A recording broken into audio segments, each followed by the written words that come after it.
Hello there. Welcome back to the Sky Guys podcast. We are back in bracket season after our brief detour last week to look at the Mandalorian and Grogu's first teaser trailer. I'm one of your hosts, Mike Phillips. Here to the first four today and fully complete the 16 team bracket, 16 episode bracket. With me as always, and as was your narration every single week. Pete Consadori is here. Pete, how are you? Doing well. Bracket season is upon us for Star Wars, not for sports. Still got to figure out why. What are we calling it? Star Wars September? Yeah, I guess Or it's unofficially? unofficially. Yeah, officially, unofficially. But yeah, excited to talk about it, see where we're gonna go with this first four bracket, and yeah, always excited to be here. Yep. Also here with us today, our secret apprentice, Nick Fraietta is here. Nick, how are you? Doing good. Excited to get the first four out of the way and finalize our bracket. Absolutely here. And PP wants to subscribe us on the podcast and do so on Apple Podcasts, Google Play, TuneIn, Spotify, Amazon, all usual suspects. Simply search for the Sky Guys for your podcast platforms for episodes there. And make sure you are subscribed because we have a fun bracket season here. It's gonna be another about a month or so of Star Wars bracket time. So Yeah, no, we have a ton of content. This is where you gotta be subscribed because all this off season content that we do is going to be there for for the subscription. It's free. We don't charge anything. It's just easier for you guys to get the information, and it helps us out because we got subscribers. So make sure you're subscribed. yep. And Nick, if you got to follow us on social media, you're not gonna do that. At Sky Guys Podcast all over social media and at Sky Guys Pod at gmail.com if you want to email the pod. Yep. Also, make sure you stay tuned with us on Instagram here because we're going to be running the People's Bracket polls on our Instagram stories. So you want to have a voice in the People's Bracket. Make sure you're voting those polls as you see them. That's right. Those polls are really cool. They're a lot of fun to get the people involved. So, just they're easy to vote. Just click on the story and vote. So do that. Yeah, we are recording close to when the first episode, the bracket itself, drops. So we are not going to have time to get the People's Bracket results in this week. But next week, we will be able to share the People's Bracket results as we are recording. Yep, it'll be great. Can't wait. All right, let's go to our social media comment of the week here. This is on TikTok. This is from D Talon 03 talking about Cal Kestis this year, and he said it would be perfect if he fell the dark side. They can then transition Cal Kestis into live action and have him as a villain in the cinematic universe. They have best interest in the character and the movie. So, how you feeling about that, Nick? Um, I don't know. I mean, it would be really cool. Don't get me wrong. I just don't know. It's like to say it would be perfect it leads me to believe. I don't know. I feel like there's such a slim chance of it happening that it's hard for me to say yeah, it'll be perfect. I don't know. I'm gonna say it would be really really cool, but I don't think it would happen. Pete, you agree? Um, I think personally, I don't think Cal Kestis makes it into the um on-screen space. I think Cal Kestis stays a video game character, so I think him going to the dark side would be good for the video game. I think it'd be pretty cool. I think it's feasible for him to be in a video game sense, move to the dark side, and I think that would make for an interesting story. But I'm still not convinced that Cal Kestis is making an on-screen appearance. I think this has become way too well received of a game. I think they're going to keep it separate. Yeah, I think that's definitely a fair point here. Though never say never on the front on the Cal Kestis getting out of video game front because he did show up in Lego Star Wars: Rebuild the Galaxy. Yeah, that is true. Just a piece of cinema masterpiece. Just everything is just perfect in that Oh, show. sorry, Darth Revan. Yeah, yeah. But again, still haven't seen on screen Darth Revan. So I'm going to still say that they are not keen on making video game characters on screen appearances for, I'm going to say live action shows. Or animated. Yeah, right. Well, I guess Lego is animated in theory. But anyway, I mean, yeah, so I meant more like of the Clone Wars animations. sure, sure. I'll give you that one. Yeah. All right, Nick. I think we have a little bit of Star Wars. I think we just missed one thing. We talked about the trailer last week. You don't feel get into that? Yes. So, yeah, the one piece of news: Ludwig Göransson Yep. is confirmed to be returning to do the soundtrack for the Mandalorian and Grogu movie. he did the first two seasons of the show and the Book of Boba Fett, but he had to miss season three of Mando with scheduling conflicts. And I don't remember the music being different, but I always, we've all agreed that something was different in season three, so maybe this is the missing piece. Yeah, Ludwig, he was fantastic. He won Emmys for both seasons for his work there. He got picked up. I know he worked with Ryan Coogler on the Black Panther movies. He's been linking up with Christopher Nolan. He did Oppenheimer. Now he's working on Odyssey for him. So big coup to get him back, Pete. Oh yeah, for sure. I always loved the score of The Mandalorian, especially seasons 1 and 2. So for him to be able to get back for a movie, I think is the right choice, and the best choice for that property. All right. That it for the news, Nick? That is all. All right. So let's get to our bracket here. So what we're doing today, we're going to play through our first four matchups here, and we are going to be playing four winners. Each winner will be going ahead to take on the entering into the bracket itself, into the main bracket to make a field of 16. So these are the four matchups we're going to today. We're going to start with the first one on the list here. The Rebels season 2 finale, which is two episodes covering the Twilight of the Apprentice, against season 1, episode 6 of Ahsoka, Far, Far Away, which is the live action debut of both Grand Admiral Thrawn and Ezra. So, Pete, where do you want to start? Can I just ask one question before we start? Sure. Those first four challenges, we're just going to do them against each other because they're going to go into their respective brackets, right? Because it Yeah, looked like all four of them were just in their Yeah, own it's not bracket. it's not it's not its own bracket. It's just four matchups. The winner moves on, the loser goes home, and that's it. We don't advance further than that. Okay. or just list it. I put it in that form, make it easy for me to. Sure. I just want to make sure because I was confused last time we spoke about this because I'm dumb. But anyway, okay. So let's start with. I think I want to start with Ahsoka. That I think it was the second matchup that was there. Yes. Ahsoka versus the Rebels finale or something like that. Yeah, that's where we're starting here. So, which episode do you want to talk about first? Let's start with the Ahsoka episode. All right. So, general thoughts on Ahsoka Part 6 and why you think it could advance. Me? Yeah, sure. It's perfect. It should win the whole thing. Nick? Um, well, I'm not gonna pick it to advance. So I'm not gonna pick it to advance. But I will say reasons for it to advance is we get Ezra and Thrawn come back. There's a lot of good action in the episode. It advances the plot of Ahsoka a lot. Shows us who our big bad is, and we kind of knew it would be Thrawn, but shows us who our big bad in this Mandoverse was going to be for sure. We start learning a lot more about the Imperial remnants. And if I'm not mistaken, Mike, please correct me if you remember. We get that Council of the Imperials. Is that here? That's not here. Is that Mando 3? And 3. Oh, well, that would have been that. See, if we got that, I would have advanced it, but I'm not personally, I'll tell you right now, I'm not advancing it.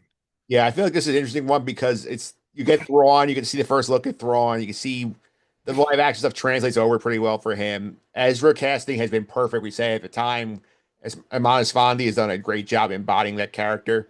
Notable here that this episode of Ahsoka has very little Ahsoka in it because this is when she's traveling to the parallel galaxy, and we get the little shot of her in the cold open talking to Hu Yang, and he tells the story of Star Wars basically to her while they're traveling. But the rest of the episode is all on Paradia with Thrawn, with the Night Sisters, with Sabine trying to find Ezra. So interesting in that sense that the first Ahsoka episode we're covering does not have much Ahsoka in it.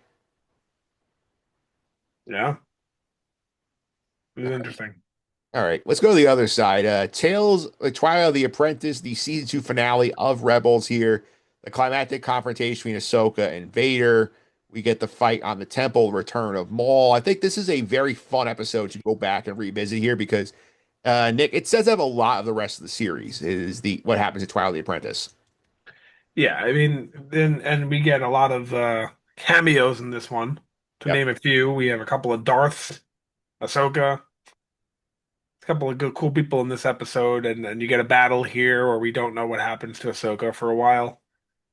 Yep. Which, between you and me, I think she should have stayed on the other side. Yeah. In other words, she should have died here. Would have been Would a would have fantastic been nice. episode. But No, I really love this episode. To me, this is the best episode in Rebels.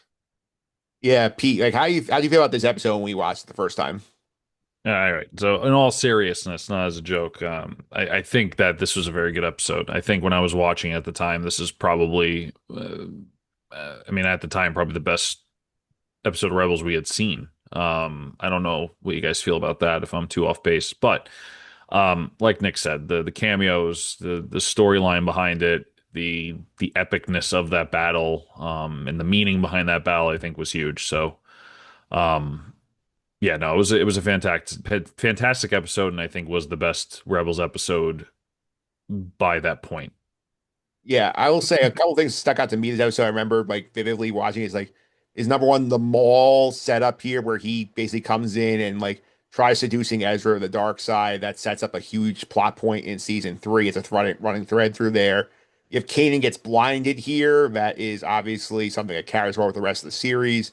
And then we had the big fight between Ahsoka and Vader, where she basically slices the mask off, and we see Anakin back for a second. She tries to reach out to him, and she can't get through, and then she has to sort of sacrifice herself so that Kanan and Ezra can get away. So a lot of great stuff in this episode. Are we in firm agreement here? This is advancing. Yes. Oh, which one? So the Rebels, Twilight of the Apprentice. Oh, I don't think Pete's in agreement. No, I am. I'm such an Oh, Ahsoka fan. I was just making a joke. But yeah, no, I'm in agreement with that. He's got yes. I have the Rebels episode advancing as well. Yeah, Pete's got to keep the audience on their toes.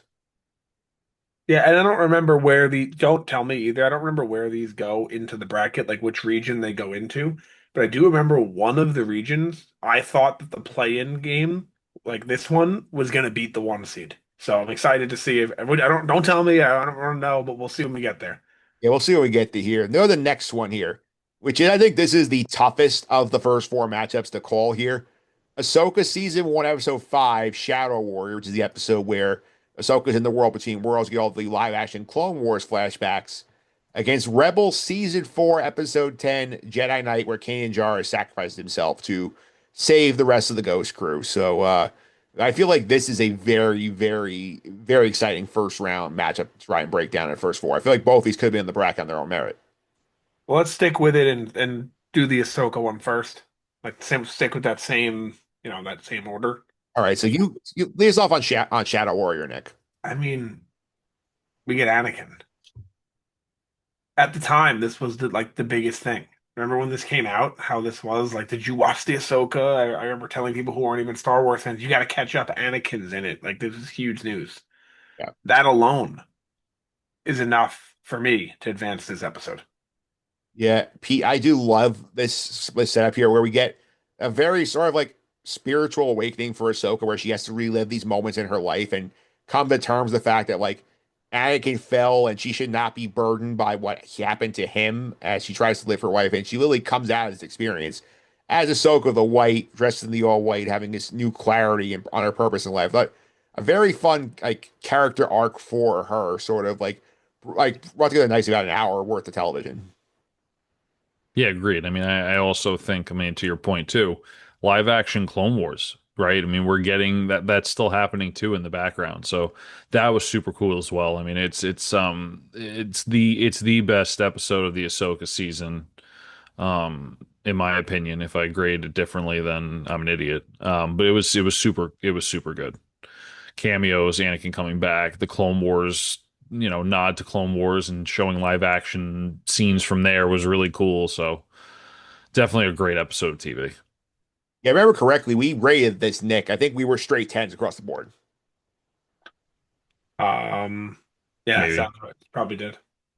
All right, so let's go to the opponent for a minute. We go to Jedi Knight, which is not the Rebels finale, but it really is the catalyst for the last stretch of Rebels here. We have the Rebels, the Ghost Group back on Lothal, trying to, get liberate the planet here. Hera gets captured by Admiral Price, and they're using her basically as bait, try and draw out the rest of the Ghost crew. Kanan basically leads a mission here to try and get her back. They're about to escape. Price says, you know what, like blow up like the refinery to kill these guys so I can, get my victory here and just get rid of these rebels once and for all. we get I think the reason it's in the bracket here is the epic shot of Kanan Jarrus, who has been blind at this point for 2 seasons, look like gets his vision back at the end when he sees like Hera for the last time he's about to die. He sacrifices himself to allow the rest of the Ghost crew to escape. Powerful moment here, and Nick, the rare Star Wars character who stays dead, which is not something we have too much of. Yeah, that's true. For me though, I just gotta say everything you said completely true, but I gotta say when I'm looking at these two episodes, like we have the sheet of paper in front of us, and it says Ahsoka season 1 episode 5 versus Rebels season 4 episode 10. It doesn't jump out to me immediately what episode that is, and I was like, oh, the one, oh, okay. Like to me, this is not close to the Ahsoka season 1 episode 5 in terms of it doesn't jump off immediately and tell me this is that episode, this specific one, and I'm like thinking about it for a little, and even after thinking about it, I'm like, I don't even know if it's the best episode in this season of Rebels. You think the finale is better? Maybe. I don't know. This might be better, but I'm just saying it's that to me it's not clear cut, and I don't think this belonged in the bracket, especially considering and I'm going to say this, I'm going to make this a gag, or I'm going to say this every week, especially considering the tragedy didn't make the bracket. Yeah, Nick's biggest snub. I think a snub that I thought could have made it to the finals, or at least the final four, didn't even make it. Pete, what do you think about this episode? I personally think that the whole Kanan scene is the only part of the episode I even remember. If you're comparing it to the Ahsoka episode, where you remember pretty much every bit of it, to a very impactful and powerful moment when Kanan Jarrus goes and sees Hera for the last time and dies. I mean, I think it's super impactful, super important, and a really, really, really good part of the show.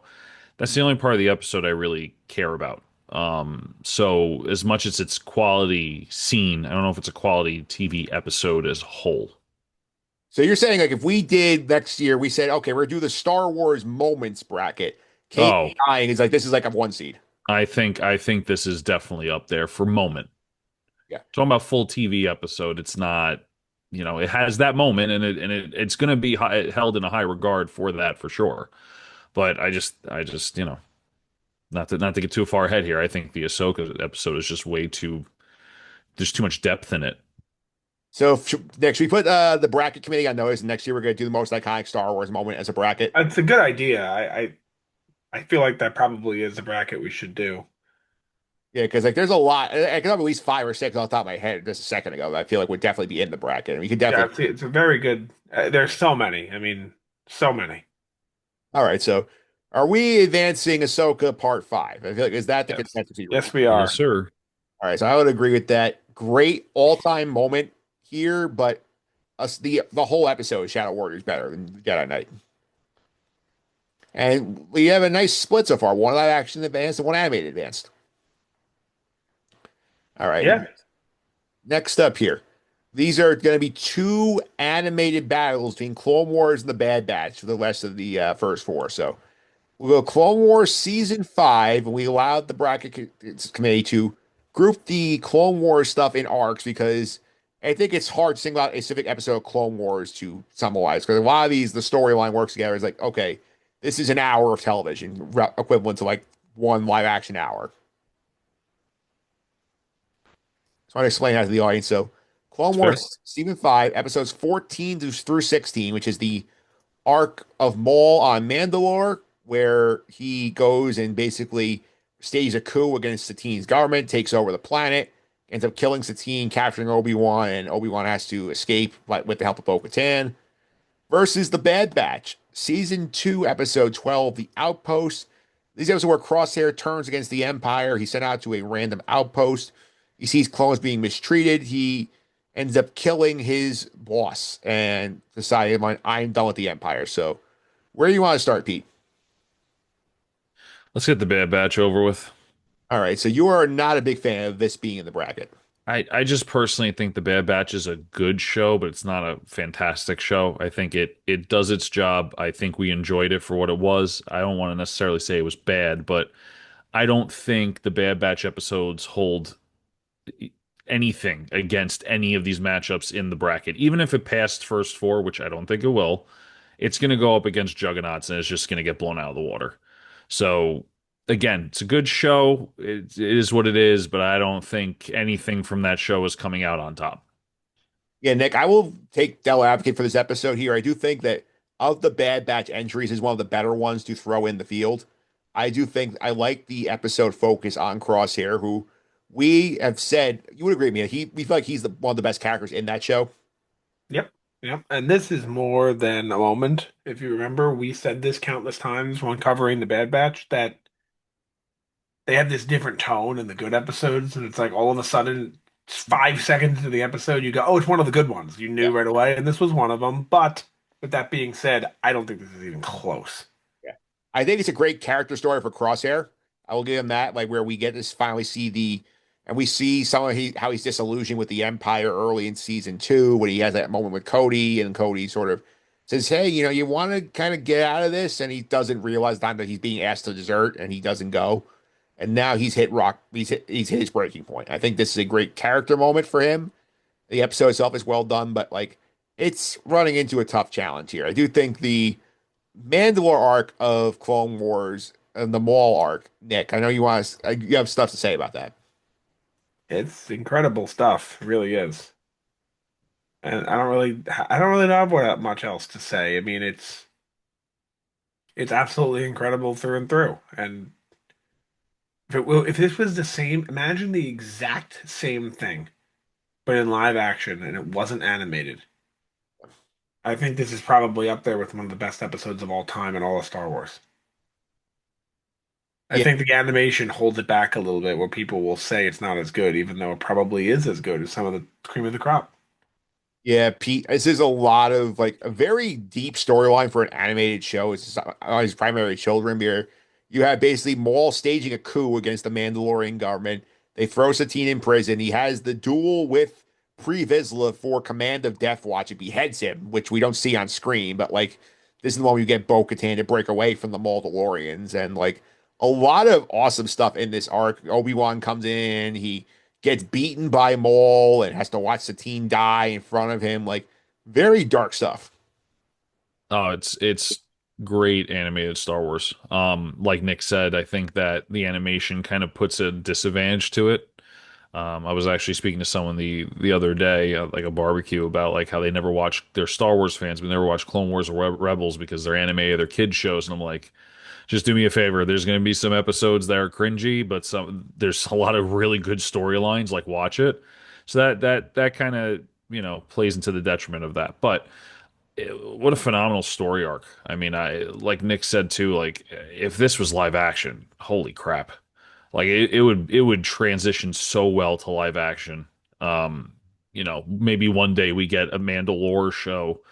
I was think we were hoping that the Mandalorian would be that, and I think that kind of went by the wayside a little bit. But yeah, just fantastic animated cinema. Yeah, I mean, imagine this one, like this storyline, Nick, being given the treatment that like Andor got in terms of like That's quality. what I'm saying. That's what I'm saying. I think it would be absolutely incredible. And All if right. you want my vote, I think you know my vote. Yeah, I love the Crosshair episode. It does not stack up to this. It's a tough draw. Yeah. I think in the one of the other matches it could advance, not here. Yeah, no, I don't agree with that statement. I don't think Bad Batch advances at all. I think there are Bad Batch ones that missed the bracket that I think had a shot to advance. Because Nick, my argument with Bad Batch would be, and we'll talk about Bad Batch again in the last first four matchup here. I think the premiere is definitely on its own worthy of consideration. I think the season two finale is worthy of consideration. Neither one of them made the bracket. Yeah, no, I agree. Those are great episodes. Yeah. So let's go to our final matchup here. Clone Wars Season 7, Episodes 9 to 12, the Siege of Mandalore arc, otherwise known as the finale of Clone Wars. The Bad Batch Season 3, Episode 15, the series finale of The Bad Batch. The cavalry has arrived. This is not going to be close. Let's give the lip service to the Bad Batch finale, Pete. The the Bad Batch finale. Yeah, I'll get that out of the way real quick. Like, It was I don't know. I don't think I was that very high on the finale. I think I liked it, but I don't think it was like, oh my God, this is great. I just feel like Bad Batch is such a tertiary show, not even a secondary show, if you know what I mean, right? It's just like it's a good supporter. But I mean, look, it's a good episode. I enjoyed it, but it's not going to beat its opponent at all. I think this is like the way I looked at it, Nick, when the real time, I think it proved out by watching here. This was just like the extended epilogue to Clone Wars That's what I was gonna say. It's the final goodbye to that Clone Wars. era. I know Rebels is after the fact in terms of the timeline, but that Clone Wars, Rebels, Bad Batch era, that animation, that this Disney, or not necessarily Disney, this Star Wars CGI style cartoon. This is the love letter. This is the goodbye for good until the next show. Yeah, which is a very different direction than we've gotten. Yeah, yeah. But you see my point. It's like it's the goodbye to all of that, and which will hold a place in my heart, sure. But um, Yeah. at the end of the day, I'm gonna rate it as a good, not a great. All respect to the committee, who I get they have a hard job, and like I see the reasons for putting this in the bracket. To me, like of the three animated finales, this is the weakest, I think by far. I agree. I think like I don't like how like we sort of like left a lot up in the air in terms of like remember we had complaints when we watched that episode like what the hell happened to Echo? He's nowhere to be seen in the flash forward. We kind of just jump forward 15 years and all of a sudden, oh, it's time to, bring like send Omega off to join the rebellion. That sort of like spin that off. But like they kind of like left you in a very weird place. I agree. Still a good episode, just not worthy of this. Our bracket right now is the best TV episode of Star Wars. We're gonna find out, Yeah. and it's not worthy of that discussion. All right, so we are all advancing Clone Wars finale arc. So, Nick, just reset everybody why this belongs in the main bracket. I tell people all the time, like, if you haven't seen Clone Wars, they say there's a few episodes you need to watch, and I'm like, you have to watch the finale. And it's an incredible piece of media. And the one thing I like to lead with for some odd reason, it just sticks out to me. I know a lot of people have a sour taste in their mouth when it comes to animation. I tell them all the time, I say, well, these episodes, the fighting is actually choreographed. Yeah, It's not just CGI characters, on drawings and whatnot. they brought So Ray Park that back for this. Yeah, the Maul Ahsoka fight is actually choreographed, and that's absolutely incredible through animation. It's something that we've always known about in terms of Star Wars, The Siege of Mandalore, and we can read all about it. But seeing it in live action makes it, or not, animation makes it such a difference. And the fact that this goes on concurrently with Revenge of the Sith, and you see things going on from another point of view that you saw in Revenge of the Sith, just makes this really just an unbelievable finale to the point where it crosses over with Revenge of the Sith numerous times and then ends after Revenge of the Sith. Yeah, I will echo Nick's sentiments here. I do love how seamlessly they interweave it with the events of Revenge of the Sith, where we have scenes where like they're doing a holocron like meeting the Jedi Council, and like one point like somebody walks out, Ahsoka walks into the communication room. Like that's like stuff that they do so seamlessly. It ties up a lot of storylines. Great fight here, and like the third episode in particular, when Order 66 happens, Ahsoka's trying to survive it. That's probably one of like the more iconic standalone episodes of Clone Wars. So I think like this is a no doubt needs to be in the conversation for best episodes of Star Wars. This was a surprise that it didn't make the main bracket, and I think this is going to go far in the bracket. I think this is going to be one of the upsets of the first two rounds, in my opinion, because I think it's that good. Now, I don't know how the people are going to vote. I don't know how you two are going to vote when it comes to the matchup it comes against, so it might be more difficult than I'm saying, but I think this goes far in the bracket for sure. All right, so we advanced this. These are unanimous sweeps for us. All four of these quickly went through. So Yes. we did it. So I think I do have a request for the sure. group. Okay. If it comes to a point when we get to the end and the champion is, I'm just going to make it up. I'm going to say the champion ends up being this one, the Clone Wars finale. I Yeah. would like to do a bonus. I don't know if we do an episode or a little segment where we deep dive each episode and find out which one of those was the best. And so if this wins, you're saying. If like this were to win or any of those multiple episode arcs were to win, I want to narrow it down and come up with one. So if if the we could. so if a Clone Wars arc wins, or say the end, or like the 2-for-1 that they came up with. Yeah, like if an Andor 2-for-1 wins, let's vote on which one of those two we think was actually better. Why didn't we do a Rebels arc? Well, they did that. They got Twilight of the Apprentice in there. That's Okay, so the only one that wasn't the arc was Jedi Knight. yeah, that was a standalone episode. I say. Yeah, Twilight of the Apprentice was two. Yeah, because I when we tasked the selection committee with this, said, hey, for these animated ones, if it's an arc, you can group the whole arc together. Jedi And they Knight, did. That's fair. They did that for Andor as well. yeah, they did one in Noble Century Andor because like they said that it was impossible to separate those two episodes specifically they put together. But Andor season two just makes sense that way. That's how it's meant to be watched. It's really 4 long episodes. Yeah, but I'm saying like they separated 7 from 8 and 9, which I think when Yes. like 8 and 9 go together, basically like it's basically one 2-part story. Yes, agreed, agreed. All right, so that's it for this week. Our first fours are through. Now we're gonna go to next week. We're gonna do the Robert Rodriguez region coming up here. So the Robert Rodriguez situation here. So in terms of what we have coming up here, so this is the draw coming to us next week, and Oh, I don't want to know. well, these are the 4 matchups we're playing next week. So the I don't audience want to knows. know. I don't want to know. Well, the audience is gonna know because the audience is gonna be voting on these. Close your eyes, Nick, I'm and closing. yours. All right, so Nick can step away for 2 seconds. So here's what we got, Pete, coming up next week. The Robert Rodriguez is the top left on the main bracket here. We have Andor season 2, episode 89, the 2-for-1. That's together against the Rebels season 2 finale. That's what the first 4 matchup it had. And then our 2 Book of Boba Fett's, chapter 5 and chapter 6, the Mandalorian one. So that's gonna be it. It's still beyond me that the Book of Boba Fett's are going up against each other because that's just that's just confirming they're going to be in the second round, and I hate that. I really hate that. To be fair, that was the 2 Mandalorian episodes of it.